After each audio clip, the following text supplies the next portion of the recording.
जब जब अत्याचारियों का अत्याचार बढ़ेगा तो मैं किसी न किसी रूप में आऊंगा।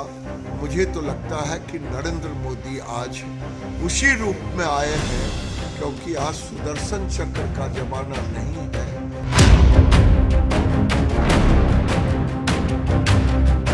ये सब नौटंकी है राहुल गांधी का। ये लोग धर्म विरोधी आदमी हैं।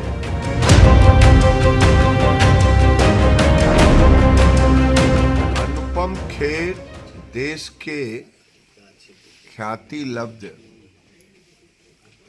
एक कलाकार हैं सिनेमा के जगत के, और एक संवेदनशील व्यक्ति है। उन्होंने कश्मीर को देखा है। कश्मीर फाइल फिल्म केवल नहीं बनाया, उन्होंने जिया है कश्मीर फाइल फिल्म में।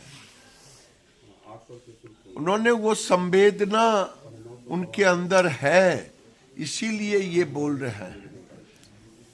उन्होंने देखा है कि किस ढंग से कश्मीरी लोगों को निकाला गया, मारा गया, उसके साथ दुर्व्यवहार, रेप किया गया, जिसको बोल नहीं सकते। उनके मन में पीड़ा है अपने मातृभूमि में लौटने का।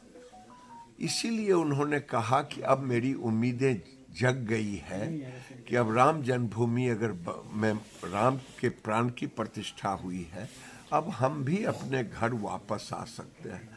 ये उनकी वेदना है, लेकिन उनको ये भरोसा भी हुआ है। तो नरेंद्र मोदी के कार्यकाल में इसके पहले उनको ये भरोसा भी नहीं हो पाया था, इसीलिए उन्होंने कहा है।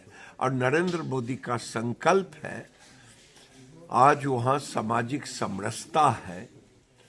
कभी कोई कहते, महबूबा मुफ्ती जी से लेकर के शेख अब्दुल्ला साहब, ये लोग कहते थे कि कोई 370 हटेगा तो कोई तिरंगा उठाने वाला नहीं रहेगा। आज लाल चौक पर तिरंगा लहरा रहा है। ये एक परिवर्तन है कश्मीर के अंदर में। विकास की बहार वहाँ हो रहा है। ये लोग, विपक्ष के कई लोग वहाँ का माहौल खराब करना चाहते हैं, लेकिन मोदी का प्रयास वहाँ सफलता से आगे बढ़ रही है। और अनुपम खेर की वेदना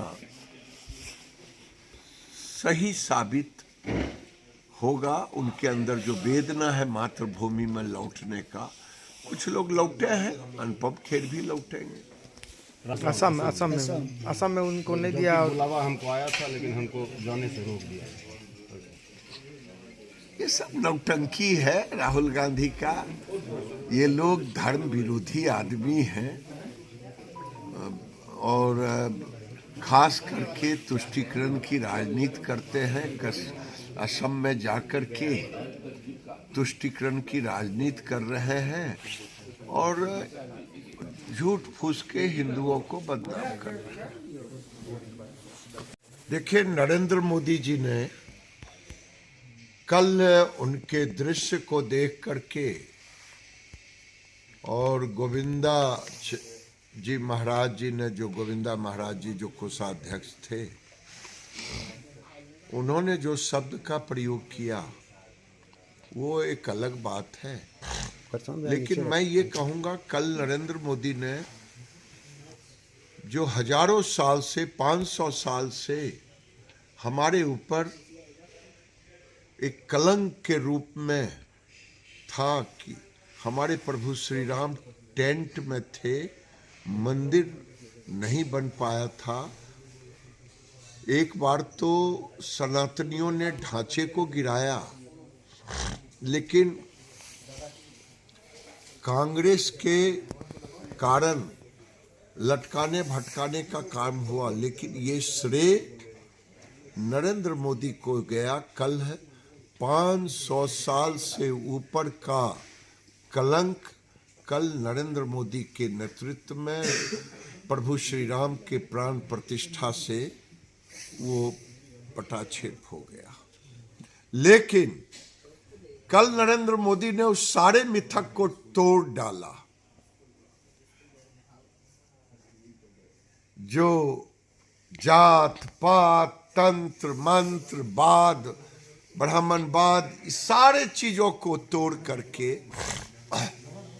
नरेंद्र मोदी अपने को साध करके एक साधक के रूप में आए।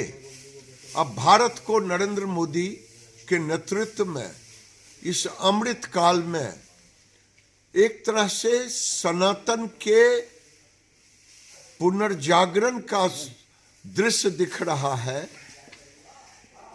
मुझे तो लगता है कि अब नरेंद्र मोदी की भूमिका देश के साथ साथ दुनिया में देश के बाहर जाएगा। और कभी गीता में कृष्ण ने कहा था, यदा यदा ही धर्मस्य ग्लानिर्भवति भारत अभ्युत्थानम धर्मस्य तदात्मनम सृजाम्यहम्। हे भारत, जब जब अत्याचारियों का अत्याचार बढ़ेगा तो मैं किसी न किसी रूप में आऊँगा। तो मुझे तो लगता है कि नरेंद्र मोदी आज उसी रूप में आए हैं, क्योंकि आज सुदर्शन चक्र का जमाना नहीं है। आज प्रभु श्री राम को रावण का वध करने के लिए तीर धनुष नहीं लेना है साथ में। आज की जनता बटन दबा करके तीर धनुष चला रहा है। अब नरेंद्र मोदी ने भारत में त्रेता युग की स्थापना के साथ साथ अब विश्व में भारत को विश्व गुरु बनाने के लिए अब इनकी भूमिका होगी। यही दृश्य कल दिख रहा था नरेंद्र मोदी के चेहरे से, नरेंद्र मोदी के कृतित्व से, नरेंद्र मोदी के वाणी से। नरेंद्र मोदी ने जो कल कर दिया वो भूतो न भविष्यतो, वो कोई देव पुरुष ही कर सकता है, वो कोई साधारण मनुष्य नहीं कर सकता। यानी कहने का मतलब, आपके कहने का मतलब वो भगवान के रूप में खड़ा हो गया।